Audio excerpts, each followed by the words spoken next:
आज मैं एक लेमैन हूँ, मुझे कुछ नहीं पता ई कॉम के बारे में, मुझे एक सही प्रोडक्ट ढूंढना है, जैसा कि आप अभी बता रहे थे कि उसने इनरवेयर ढूंढा, how to research on these products?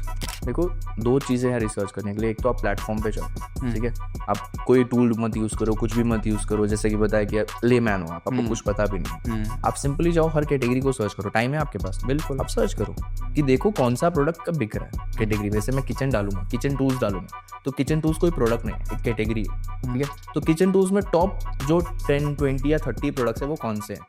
अब उसमें आपको क्या करना है कि देखना है कि कौन से प्रोडक्ट के ऊपर रेटिंग रिव्यूज भी है, और रेटिंग रिव्यूज में भी कितने रीसेंट है, क्योंकि हो सकता है कोई प्रोडक्ट 2 साल पहले बिक रहा था, सही बात, बट अभी दिख रहा है और उसके रेटिंग रिव्यूज 2 साल पुराने हैं, तो आपको कैसे पता चलेगा? रेटिंग रिव्यूज का रेट आता है उसको, आप देखो। सेम आप मीशो पे भी कर सकते हो, फ्लिपकार्ट पे भी कर सकते हो। अगर आपका ऑलरेडी फ्लिपकार्ट पे चलो आपने अकाउंट बना लिया है, तो फिर तो फ्लिपकार्ट की इनसाइट है, सिलेक्शन इनसाइट है, जहाँ से आप पूरे फ्लिपकार्ट आपको कैटेगरी वाइज प्रोडक्ट दिखाता है कि भाई ये प्रोडक्ट है, इतने में बिक रहा है और इतना इतना मार्जिन है। आप सिंपली जाके चेक करो, आप वहाँ से पता कर सकते हो कि हाँ भाई ये प्रोडक्ट मैं बेच सकता हूँ, मेरे को इतने में मिल रहा है, मैं इतने में बिक रहा है प्रोडक्ट ऑलरेडी, मैं इतने में लाऊंगा, इतने में बिक रहा है, इतने में डालूंगा तो इतना मार्जिन मुझे मिल जाएगा। तो बहुत क्लियर इनसाइट वहाँ पे मिल जाती है। अमेजोन में इतना डिटेल में नहीं मिलता, बट ये मिल जाता है कि कौन से बेस्ट सेलर्स हैं हर कैटेगरी में, तो आप वहाँ से जाके देख सकते हो। जो पहला वाला ऑप्शन बताया वो आप मीशो पे कर सकते हो। मीशो पे जाओ, प्रोडक्ट कैटेगरी सर्च करो, देखो कौन से प्रोडक्ट दिख रहे हैं, उस पर रीसेंट में रिव्यूज अच्छे आ रहे हैं, कितने आ रहे हैं, वॉल्यूम ऑफ रिव्यूज का है, अपने आप मालूम पड़ जाएगा कि अभी प्रोडक्ट ट्रेंड में चल रहा है। ओके, ये बहुत ही लेमन, बहुत ही बेसिक तरीका है।